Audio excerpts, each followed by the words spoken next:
Hello, everybody. This is going to be fun. We have some amazing speakers. These are the people who are at the forefront of changing the world, and they're doing it in so many different ways. And all I have to do is ask a question and get out of the way because these people are amazing. So here we go. First question is for you, Adrian. Really? Yes. Okay. You tell the story of African American influence in our food culture. Why is this so important to you? Oh, to me? Or Yeah. can I talk also about us? Absolutely. All right. So it is important to me because, one, I am African American, as you can tell. Hey. But it's very important because to understand where our history and where we have come from, but to look at where we're going to. If you look at how our foodways started, it started on the backs of African Americans. If you look at how our farming and agriculture is placed or has been placed, African Americans have laid it out. So to me, it's one of the most important things that you do not see enough information about. And it's there, it exists, but we need to bring it to the forefront so we can have those types of conversations. Okay, thank you so much. Here's another question for you. If someone approaches you to help them to start a business, what should they do in advance to help make their dream a reality? Before they even come to you, what should they be doing? So I believe if you are going to want to start a business or even, for example, like farming, you need a mentor. You need to find more information about it. Having a mentor is like one of the number one things I would definitely tell you to do because they've been through it. They know the hurdles. They can help you avoid some of those hurdles. But also that presence of that business and space will give you an idea before you even take one step into the business. Thank you. Robert, here's a question for you. What was the trigger that made you realize that we have a powerful, sustainable solution literally all around us? And also, you may want to tell the audience a little bit more about what you do. So I was inspired by my mother. She sent me a video as a joke about eating bugs, and I immediately took it to heart and took it way too seriously and dove down the rabbit hole and was amazed and surprised and delighted to find out that they are, while maybe strange to a lot of American consumers, they are, generally speaking, very nutritious, nutrient-dense, they're very resource efficient, and there are cultures all over the world that have kept them as part of their culinary traditions that we've forgotten about. And since then, it's been really fun to see how the average consumer reacts to the idea of eating insects. And if that's too weird, to the idea of feeding them to our pets, to our livestock, using them as a way to upcycle low-value materials and create a variety of different food system inputs and resources. Okay. And when did the light bulb go off in your head? What was the trigger point for you? Abstraction. The idea that you could take something that might seem very arresting to someone, and if you can abstract it in a way that it looks and feels and tastes just like something that they're familiar with and love, that's such a huge way to get past that barrier. And we've seen that with things like sushi and kale, where they've been able to really massive changes in how people think about them as a food because of the way that chefs, cooks, entrepreneurs are presenting them to the consumer. Okay, thank you. Dana, here's a question for you, and I would love for you to tell everybody a little bit about what you do. And you have an amazing international expertise in addressing global food issues. Can you tell us a little bit about that? And again, why are those issues so important to you? Thank you. Well, I'm really pleased to be here. And I work for the International Fund for Agricultural Development, which is a specialized United Nations agency and an international financial institution. And for me personally, I believe that hunger and poverty are our greatest solvable problems. And to solve them, we need to solve them together. So I began my career at the UN World Food Program, and then I've worked a lot of different places in this space. I love what I do now. I lead strategic communication partnerships at EFAD, and part of that is helping connect this message to audiences, which is investing in prevention. You know the saying, an ounce of prevention is worth a pound of cure. I'm from the South, so we say this, but I think it's really true, but it's hard to get that out there. You know, we're overwhelmed with problems. And so how do you convince someone to invest in something that they may not see for a few years?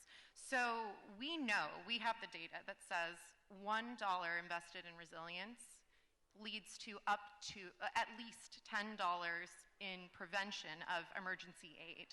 So that's an incredible number, but it's data. So the challenge for me is, how do I connect that to the people that we represent, which are rural people, predominantly farmers around the world?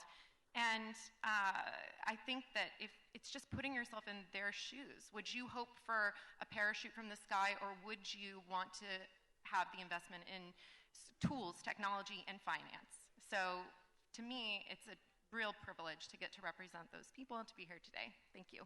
Okay. Here's another question for you. You have combined your expertise with global social issues with communications. How does storytelling make a big difference in the public sector to get done what you need to get done? And also, can you talk a little bit about what's data's role, and how can they work together to help us? Ooh, that's a great question. So you've hit my two personal passions, which are data and storytelling. As somebody with I have a master's degree in public policy and development, but I am in communications. It's really interesting to try to bridge that gap, because I think storytelling without the substance is kind of hollow. And then also, data on its own is not going to move hearts and minds. So for me, what is really interesting about communications, it's described as a soft skill, but imagine how hard your life is without it. Building an advocacy campaign, I think, is about connecting these two things. So for me, it's taking, like what I said about, $1 of, investment, and really trying to put that into terms where you can see, you can visualize. And for us, that is hearing directly from people themselves. So EFAD has a program called Rural Voices, where we spotlight and showcase the farmers all around the world and hear from them. You don't need to hear from me, hear from them what the impact has been on their lives, on their livelihoods, and that they're resilient to the effects of climate change. These are the people who are least likely to have caused it, but most likely to be affected by it. And so I think it's much more powerful to see and to communicate that. It's about, and for me in partnerships, it's about bridging that and giving a platform for their voices to be heard, more so than mine. Thank you. Julia, I would love for you to tell the audience about your business. And I also would love you to tell us right now, why on earth did you create a climate-focused food company, and what that really means? Absolutely. So I'm lucky to be the founder of two businesses that are both focused on using the power of food to help tackle climate change. For the food business, I think you're talking about Moonshot, which is a climate-friendly snack brand that was actually just acquired by Patagonia this week. And the fact of the matter is, thank you. Snacks are a huge industry. Snacks are an $800 billion global industry. The majority of us snack every day, and snacks make up the majority of our calories. So I wanted to think about what would be something that I could create in the world that would accelerate interest in food and climate change. And I realized that by starting with something as simple as a snack, I could empower people to really start to eat our way out of the climate crisis. Snacks are also one of those things that bring you joy. My friend Pierre Tam knows this, amazing chef and founder of Yolele Foods, which if you haven't had the Fonio chips today, please do not leave this building until you try them. They're fantastic, as is everything at Yolele. But the point of the matter is, every single person has the right to be a part of the solution to climate change. You don't have to be a founder or a climate scientist or a politician or an investor to make a difference. You just have to do your part. And so Moonshot was really something that we created as an act of love to bring people into the climate movement. Okay, well, that's a fabulous answer. Unfortunately, you answered my next question. So I'm going to have to ask you another one, which is, and some people are also going to hear some of this question too, but we face a lot of profound challenges, and sometimes they feel overwhelming or they make us feel helpless. What made you choose a path of positivity? Is that who you are as a person? Is that your instinct? Is that how you were raised? Like, where did this come from? That is deep. You know, choose the path of positivity. There's a couple of really important things in that statement. First, choosing. You know, it is a privilege to be able to choose the path of positivity.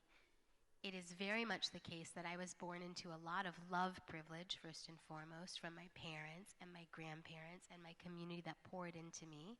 So the way that I have about me, which is essentially a very happy, joyful, optimistic way, there is privilege in that. And I own that and I recognize that. And what I try to do is to use that privilege to extend some of that joy to others and for that to come through in my work. You know, so it is a choice. It is a choice that I'm always making, but it is a choice that is easier for me to make because of some of the gifts that were given to me. And therefore, it is my job, and it is the job of everyone here who owns a bit of joy to give some of that joy back to others who may be struggling to find that same optimistic mindset. Thank you. Shayna, you bring a lot of industry expertise to your business. I would love for you to talk a little bit and tell them about supply chain capital. And then also at the same time, tell us about how does your background influence you and drive your journey to this point where you've now launched this amazing company? It's a great question. So Supply Chain Capital is an investment firm. We invest in early stage companies that are just getting off the ground. They may or may not have revenue yet. But all of these companies are trying to solve for the future of food with a lens for either culture, climate, or both, and oftentimes it's both. And my background actually is not in finance. I've been working in the food industry and the food system for the last 20 years. I actually started my career off in the nonprofit sector at Oxfam, doing a lot of advocacy work, and ended up making my way into corporate after business school. At Mars, because I realized that if I was going to really be leaning in to levers of change, I had an opportunity, given that I had the privilege to go to business school and interact with a lot of companies that are having huge impacts on the food system, and an impact can be positive or negative. I realized that I had the opportunity to go and try to make positive change and work on sustainable food systems from the outside, was what I did previously as a campaigner, to the inside. So then I became really fascinated with the world of business, and that's been where I've lived professionally for the last decade. And while I was at Mars, I started to question not just how we were sourcing products, what we were sourcing, and thinking about the supply chain and sustainability, which was my job, but also what products we were putting in the world and what limitations we had because of the products we were putting in the world. And it actually is why I resonate a lot with Julia's story with Moonshot, because I started to think, if you build a business from a supply chain out, what could that look like? And so I had the good fortune to actually join Luke Saunders, who was on the previous panel, as his first executive hire, and we grew Farmer's Fridge out. It was there for a number of years. So I give you that background because my background is in business, it's operating teams, it's growing businesses. But the pattern I recognized throughout that period of time is that so much of what was determining of what got to market, the innovations that saw the light of day, the foods, the chocolate, and the snacks that you're enjoying today, so much of what determined that was how companies were getting financed. And so I ended up joining forces about 3 years ago with a dear friend, kind of soul sister from business school, who was in the venture capital space, and that's when we started Supply Chain Capital. So I invest now in early stage companies, but really with this lens of having operated companies. Okay, thank you. I have another question for you, and it's similar to something I asked Julia, which is, while others can't see past the problems that face us in modernizing our food system, you're focusing very literally on the opportunities. What fuels your passion for creating positive change? And tell us more about that. So that is also something that comes from my childhood. I grew up in a large, chaotic Jewish family where at the Yom Kippur table, the aunts and uncles and parents were always fighting about something. And I ended up assuming the role of the problem solver. I earned the nickname the family diplomat. And where that actually stemmed from was just a really deep empathy for what was happening around me. Later in life, I learned about boundaries, and so I figured out how to recover from some of that and also unleash it for good. But I think this perspective of problem solving, always thinking about how to make uncommon connections and find the commonality was just such a part of my upbringing and such a part of who I always was. And so that, food is a passion, also for personal reasons, having some farming history in my family as well. And when I realized, when I went to college, that I wanted to make a difference in the world, a way to do that would be to think about the food system, because that's when I learned that most of the world's farmers struggle to put food on the table. And I kind of started to connect the dots. I dove head on into food, but it's always been about solutions and positivity, I think, because from the time I was a child, that's the role I've kind of always played in my community. Thank you. Adrian, I would love for you to tell the audience about your journey a little bit, and then I would also love to talk about your current efforts with your PhD in urban and regional planning that you're pursuing, and how you hope to assist people of color with all your efforts in this huge endeavor of yours. And thank you for doing it. I guess the way that, first of all, how I grew up, I was a military family, so I moved every 2 years. And one thing that we did was we were naval, so we lived on the coast, so we hit a lot of storms. But you always saw how people rebuild the same thing. So at the time I didn't know, but it was resiliency is what I was asking the question of why we were building the way that we were building if the storm was going to knock it down.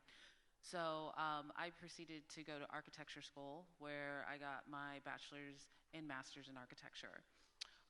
After that, so you got to understand, that was like 2008. So you know what was happening in around 2008, 2010. Nobody was building anything, just mind you, nobody was building anything. I had the opportunity to apply for my PhD, in which I came from building commercial buildings and residential buildings to be able to build cities, which just kind of blew my mind. And when you sit in class and they talk about theory and how things should be built, you started realizing that they were talking about a certain demographics, that they weren't talking about my demographics, and that my perspective was completely different than a lot of my peers. So I started diving into looking at how the attitude and behavior of minorities were towards land use changes. During that time, PhD is very stressful, and you find a little vice, and mine was cooking. And I'm going back to recipes from my home, from my grandmother. I started making too much food that people were like, let me just pay you for it. And then someone said, start a business. And if you are in Austin, the small business community has open arms to help you start a business as an entrepreneur, in which I started a business. And from there, I opened a restaurant. I know it was a huge leap, but I opened a restaurant in La Crosse, Wisconsin, and that was based off of revitalization. I had this theory that restaurants could do more and that they could be a community impact. And I went into an area where there was less than 2% people who were Black, and I opened a restaurant in an area that was only 33% occupied. And working with the community, the residents, and all the businesses, within a year we were 100% occupied, and residents were moving back in. And you started seeing things like farmers markets opening up, which I didn't have to push. Other businesses wanted to push. We saw economic development, more beautification happening within the neighborhoods. So what I thought a restaurant could really do in bringing leadership and calling it more of a community impact really did work. Unfortunately, within that, George Floyd passed away. And that happened literally 2 hours away from where I was. And that reverb of everything that was happening, the community was looking at me as a leader to say, what should we do? In that, there was this weird phenomenon that was happening in which white women were sending Black women money. And I received a check in the mail, and it wasn't stated, it didn't have a statement on it, and I thought, well, maybe I had a catering gig. This is during COVID. Did I miss something? and we found out it was just a check that was given to me. And at this point, I was starting to receive money from my peers, not understanding, was I really struggling during that time, or were they just giving me money? And I decided to put it towards working with Black farmers to help preserve their legacy in their ownership of land. I did a GoFundMe, and within less than a year, with some other chefs, we purchased our first piece of property in St. Helena Island, in about 40 acres.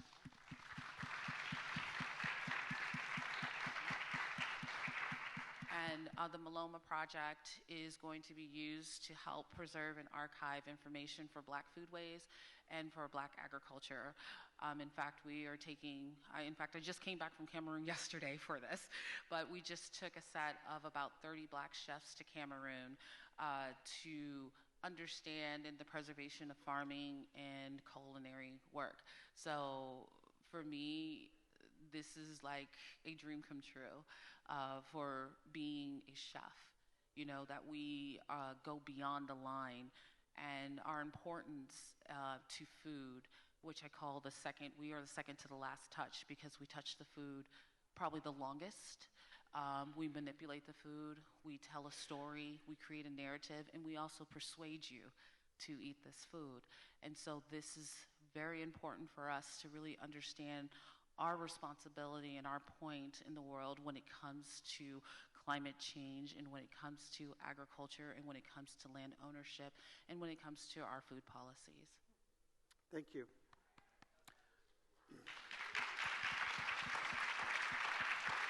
Nicely said. Robert, I have a question for you.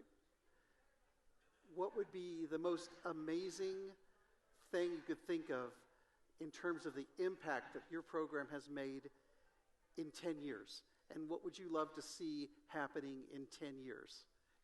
That's an easy answer, because we've seen it in the past 10 years that we've been doing this. It's really seeing children who are exposed to this idea and don't have it stigmatized, being able to then explore that in high school, explore that in college, explore that in their careers. And so 10 years from now, I want more people, more young people, to be growing up in a world where this is something that's not, fear factor or survivor. It's something that is just a better part of our food system. Okay. And tell us a little bit more about some of the educational programs that you work with that are hoping to build that interest. Yeah, from everything from groups like 4-H and YMCAs to local schools, and then especially groups that have really broad reaches. Like one of our partners in California worked with the Girl Scouts, and they created an edible insect entomophagy badge for the troops. And so all the California troops, those girls were able to go through this sort of curriculum to have these experiences, to learn about farming them, learning about cooking them. So those are the kinds of things that get us really excited when we can see ways for us to inspire the educators, to inspire the role models for young girls, young people who are, how do we inspire their curiosity? How do we get them excited about these kinds of opportunities? Okay. Thank you. Dana, this is a question for you. Your organization, as you mentioned, focuses on assisting people in rural communities around the world.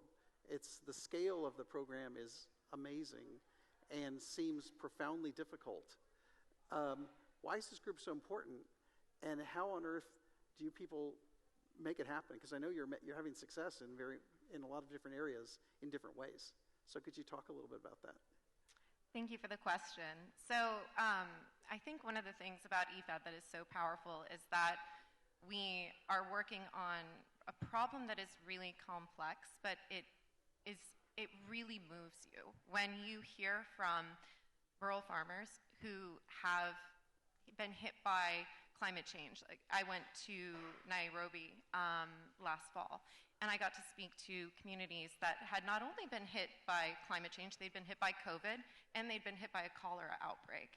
And to hear from them that they were able to sustain their livelihoods because they had multiple revenue streams, that if they were impacted by the worst drought that Kenya has had in 70 years, they were still able to keep their families afloat. They were still able to keep their life. That is powerful. That's moving.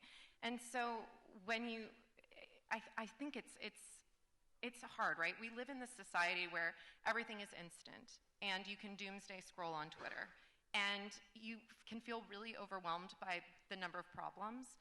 For me, even though lots of UN agencies, including my own, are around the world, fundamentally it comes back to one person's story. It comes back to lifting up that voice and hearing from them. We have the solutions. We just have to scale them. We know from experience, we know from data, things are complex. But that's part of the challenge. That's what I like to rise to the challenge is how do I communicate that? How do I use that to build partnerships that help us get the word out there? And what can someone do today to make a difference? You can go online and spread the word. You can watch our videos, watch EFAD's videos about rural voices and spread the word. And you can feel like you're part of the solution. I think that that's really powerful. A lot of us on the panel have spoken to solutions in our work, whether you're working for a UN agency or you're working for a startup. So no matter how small or large the scale, I think, to just get back to your question, there's something we can all do. Okay, here's a follow-up question for you.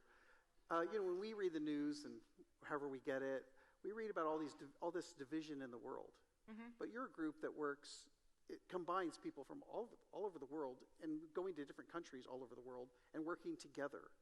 Do you find that you find mostly that it's a positive endeavor and that it gives you hope for moving forward as a race, that we can hang in there and solve some of these seemingly unsolvable problems? Well, I think that yes, it's positive.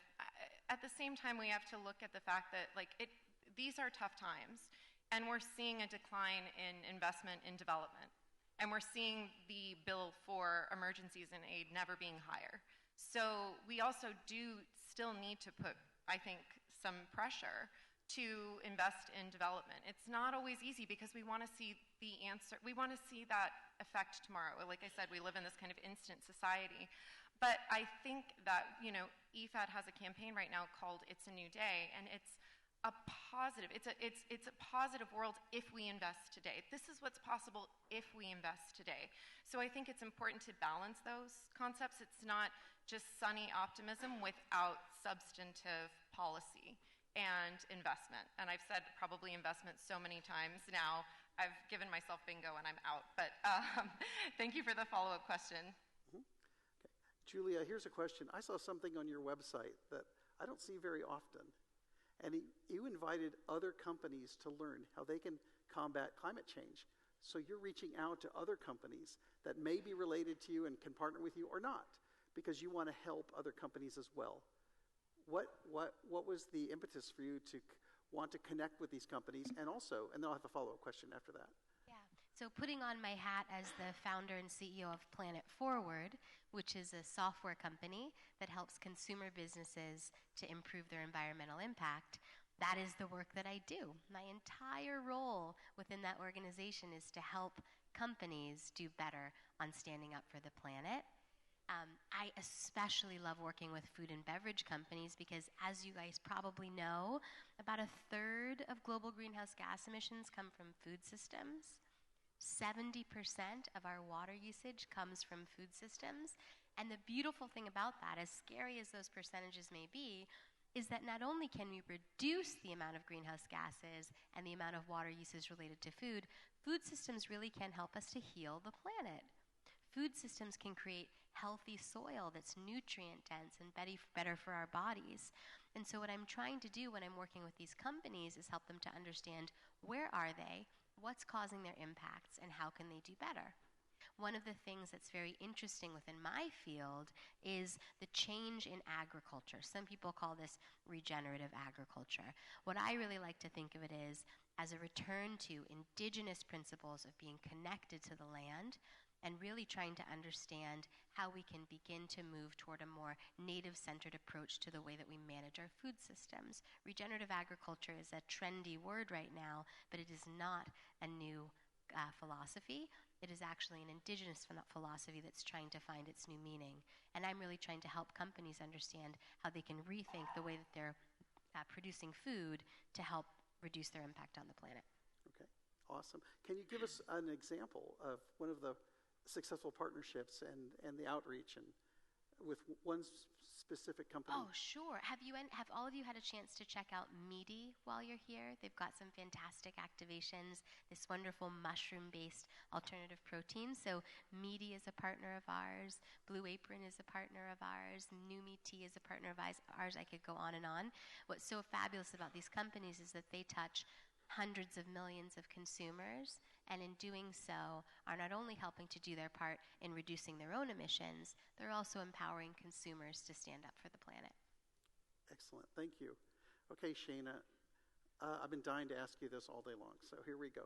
I'm going to go out on a limb and assume that there's some people out here in this audience that have some really interesting startup ideas related to the food, or, as your company also does, handles cultural, social issues as well, startups. So that's really interesting. I'd love to hear a little bit more about that. But the first question is, what are some of the sustainable products and services, startup ideas that aren't being utilized, that people haven't approached to you, and you keep waiting for them to come, somebody to bring one to you? I love that because it's like a call to action for amazing companies we can look at. So last year we looked at 1,000 companies. It's a lot, and we had calls with about 20% of those, and we just see an incredible range of innovation, and we would do more if we could, but we're a small but mighty team. But yeah, there's a couple of areas we're really excited about finding innovation.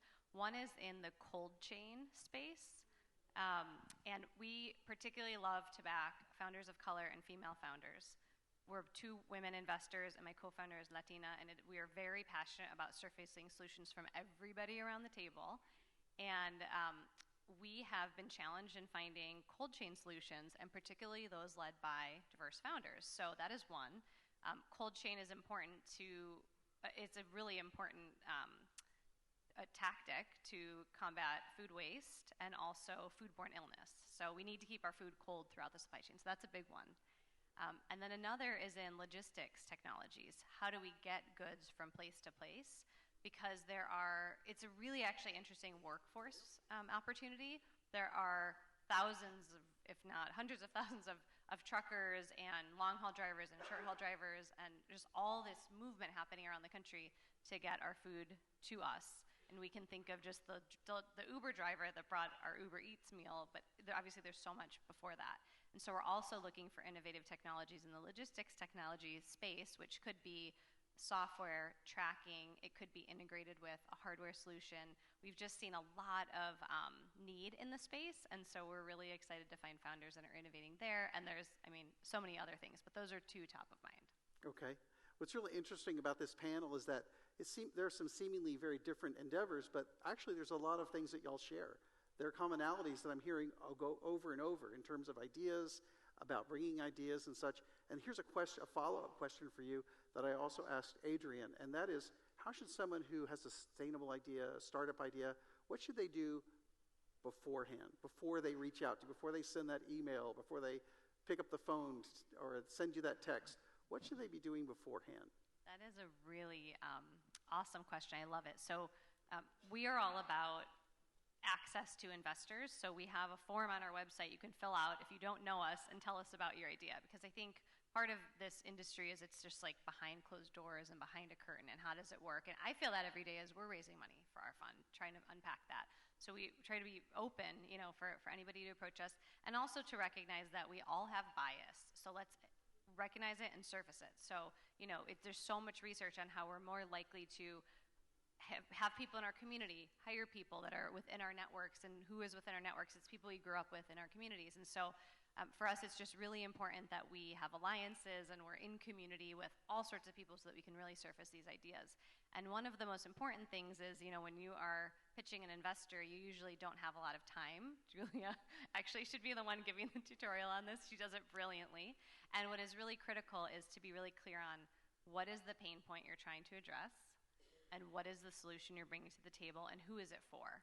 And that sounds really simple, but you would be surprised when you get a founder so passionate, they're talking about their idea. A lot of times they'll talk about one of those aspects, and we don't get the full picture. So, it's important for us that we can then repeat back to you, okay, here's what I hear this business is trying to solve, here's what you're doing, here's where you're at. And don't forget, and this came up on the pitch competition on Friday, don't forget to tell us what your ask is.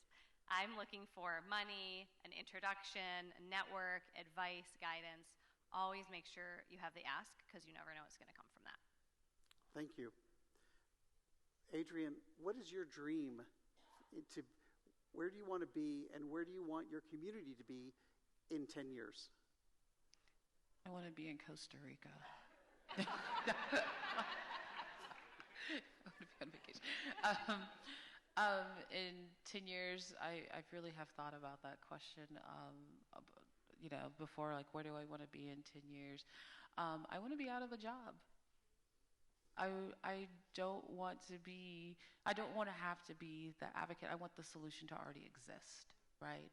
I want the ease of farmers being able to know how to navigate and to get land, and how to work with the with the government on how to get to be a licensed farmer. I want to be able that it's not just pigeonholed for certain farmers to not be involved in the distribution system. I don't want to be the one fighting for it anymore. I wanted to already have a solution for it. But also wanting to make sure that it's sustainable, right? That we want sustainability in this factor. That's just a little bit of but Costa Rica, definitely. Costa Rica. Robert, somebody has a sustainable business idea involving insects in some way. Where should they start? What's step one? Step one, I think, is littlehers.org, so you can get in touch with me so that I can connect you with the folks who are passionate and excited about equipping you with the resources, the connections, the knowledge. One of the things that's kind of been a through line here is that being able to connect with people who have been through it, who have experienced that, and who can offer support for you is just instrumental in terms of being able to spend an hour achieving a result versus 10 hours because you've been able to talk with someone or work with someone who's been there before. Okay, thank you. We're going to have to wrap it up. I do have one more. Nope, time's up. Oh, my goodness.